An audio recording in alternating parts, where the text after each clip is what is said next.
loose. Ready to get some work done? Ready to finally get some work done? Let's go, come on. Let's go. There's the excitement. She's like, it's too early for this shit. Good morning, everybody. Just starting my day. See what we can get done. I am, my first thing on the list today of stuff to do is fix my gas pedal. So the car moves around and idles pretty good. I've been going back and forth with this gas pedal. Not gonna lie, I'm kind of a dip sometimes, and I don't know what I was thinking with this, but well, I know what I was thinking. I was gonna extend the pedal, and I was like, well, it's lengthening like how long the actual pedal arm is, which is gonna increase the throw. I didn't think it was gonna be that bad, but it's really bad. So I have to redo some things, and then once I get that ready, I actually could probably put the bolts in the rear axle, or all the bolts that hold the four-link together, because they're just shoved in there right now with no nuts, and then I can drive to the gas station. So I'm kind of excited to try that, maybe today or tomorrow, or in the next couple of days, because I just want to see how the suspension is. So that's kind of the plans for today. I'm going to get the gas pedal fixed and the throttle cable lengthened, and then see where we go from there. I want to wire up some of the inputs and outputs as well for like the trans brake and the boost controller, because I believe that's all I have to do, and then I could put on the trans brake and see how well it gets up on the brake with this big turbo, because I've never had this big turbo on it, and I don't know what this converter is going to do with this big turbo. So maybe we'll do something like that today. It could also go a whole different direction, so I guess we'll get started with it. I already got this gas pedal all cut apart after I messed it up, so I need to tack it all back up and weld it together. But the plan is to make a little pedestal mount for this.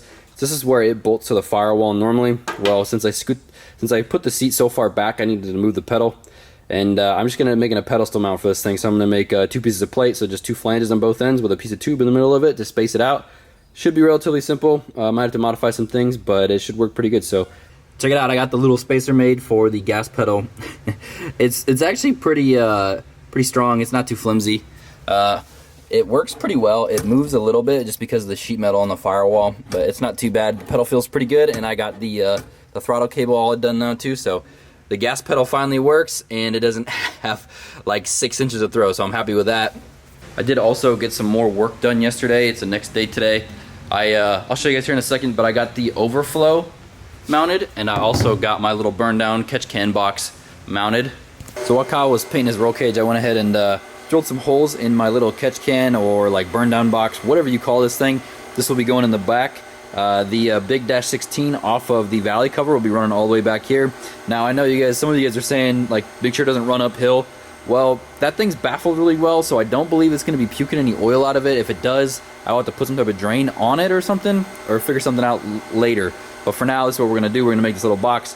I had Wyatt bend me up 2 pieces. I believe this is like an 8x8x8. It holds quite a bit. I believe like somewhere in between like 1.3 to 1.5 gallons, which would be more than plenty if it ever tries to shoot all the oil out of the crankcase. So right now I'm going to fab this up and take you guys along for the ride. Depot on the beat.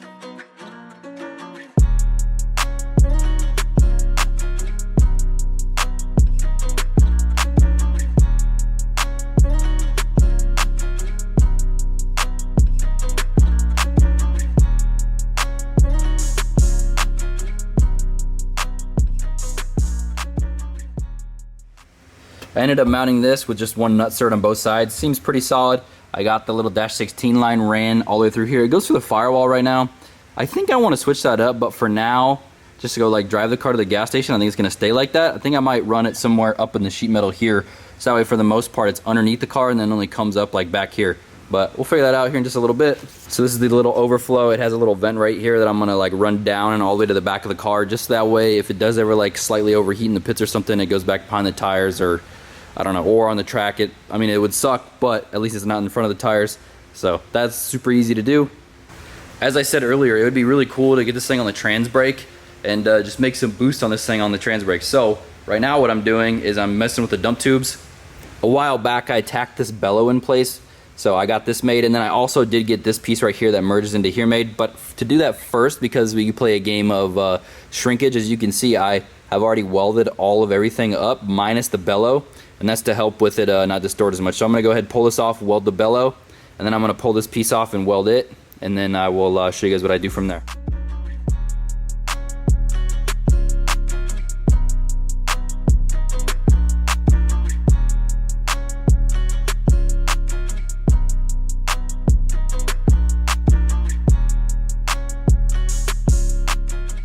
Got that flex bellow all welded in there. Now I got this piece made. As I said earlier, I do this to try to help with the distortion on it, so I will go ahead and pull this off and do these 2 welds. And then I will put this back up there, mark this out, cut out my opening for this, and then put it all back on again and tack it and then weld it. So there isn't going to be a flex joint in here, so that is why I am trying to do this with the minimal amount of shrinking. Gonna get that off there and get that welded. I was also looking at this earlier. I don't know what ended up happening with this thing, but the angle of how this thing comes out is super ugly. So maybe once I get back to Colorado, I'm gonna chop that thing off and redo the little bullhorn thing on it. So almost done with this, and then we can do some wiring and hopefully maybe do some trans brake testing real quick.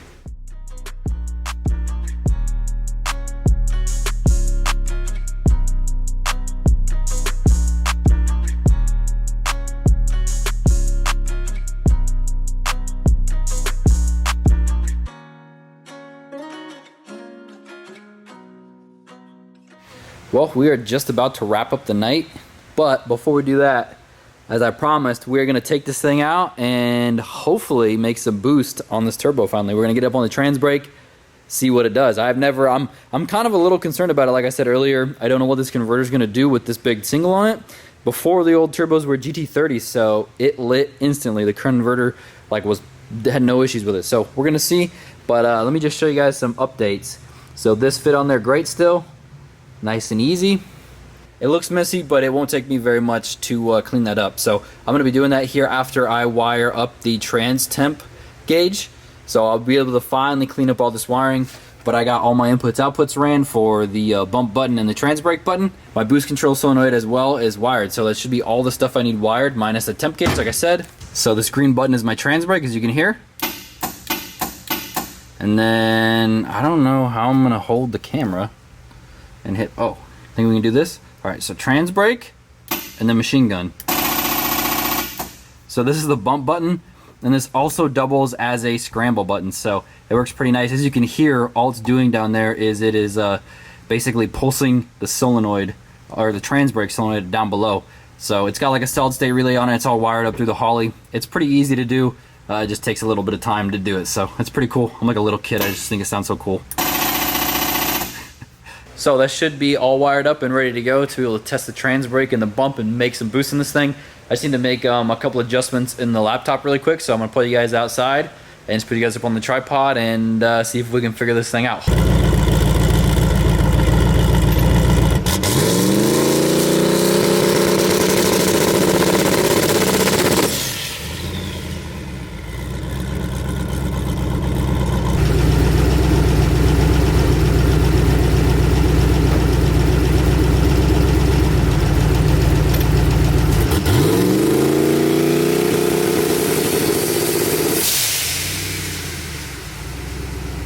I'm in the middle of editing this video and I just realized in this first clip, I don't know if you guys noticed it, I'll play it back here, but you can see around the blow off valve there's something spraying out, so I don't know if maybe the fuel injectors hadn't seated or the O-rings are being weird or something like that, or if something shot out of the blow off valve. I'm gonna have to keep an eye on that. I don't know what that was. I'm gonna have to do some boost leak checks or something, or some smoke tests and see if maybe it's the injectors. I don't think it is. It might have been one of the water lines too, I'm not too sure.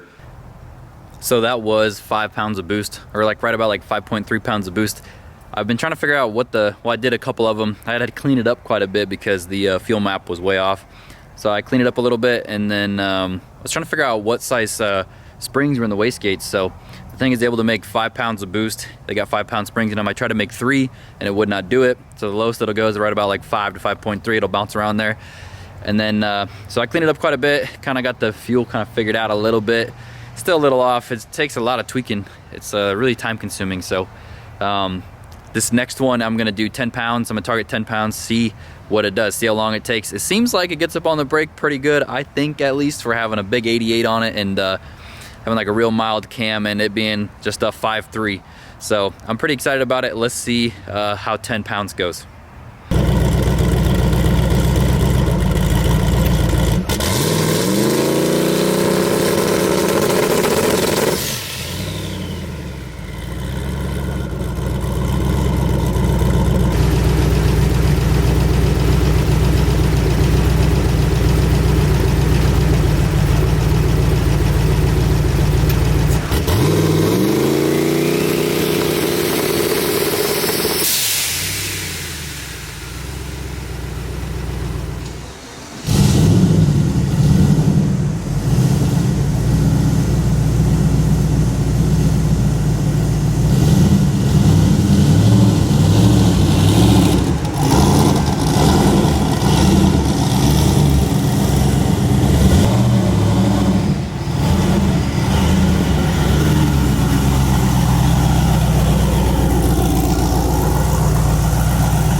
So that was 10 pounds of boost in the trans brake. It got there in about 4.5 seconds, a little bit under, like 4.3 to 4.5 from the second you floor it until it makes 10 pounds of boost. So I feel like that's pretty decent. I'm pretty happy with that. I also was gonna point out, so in the other clips I did notice that it was spraying fuel out of it or something, and then on 10 pounds of boost it wasn't. So I don't know what was going on there. I don't know if the injectors weren't seated properly or something. I'm not too sure what was going on, but I need to check that out. I also have a couple other issues, which kind of sucks. So this video is coming out, but I have already drove the car around. Spoiler alert. I have a couple of issues with the brakes and then also the rear axle. So tonight I'm finishing up this video and then I'm gonna pull the diff cover off and see what's going on. It's really hard to turn over and it's making a pretty good whine noise as well. So I don't know if maybe the backlash is something or something is messed up. I hope it's not too big of an ordeal to do because I only have like another week and a half to be down here. So, and I still gotta finish the little bits on Kyle's cage. But as far as the brakes goes, so this thing has the stock Rx-7 master and booster on it. So we bled the brakes, they felt pretty decent. And then when I go and drive the car, they seem like they just fade out and get worse. So I don't know if maybe the booster's bad or if there's still air in it. I'm gonna try and bleed it one more time. Or I was thinking like, what am I doing? Why did I buy an Rx-7 master for this thing? Why didn't I just buy a Mustang like SN95 master, because that's what all the brakes, all the brakes on this are all Mustang. So just get a master from a Mustang and do manual brakes on it. They make like kits for like 160 bucks and I already got a prop valve for it. So what do you guys think? You think that's the easiest thing to do is just ditch the whole Rx-7 stuff, get rid of the booster and go to manual brakes from a Mustang, so that way it's all made to work with each other?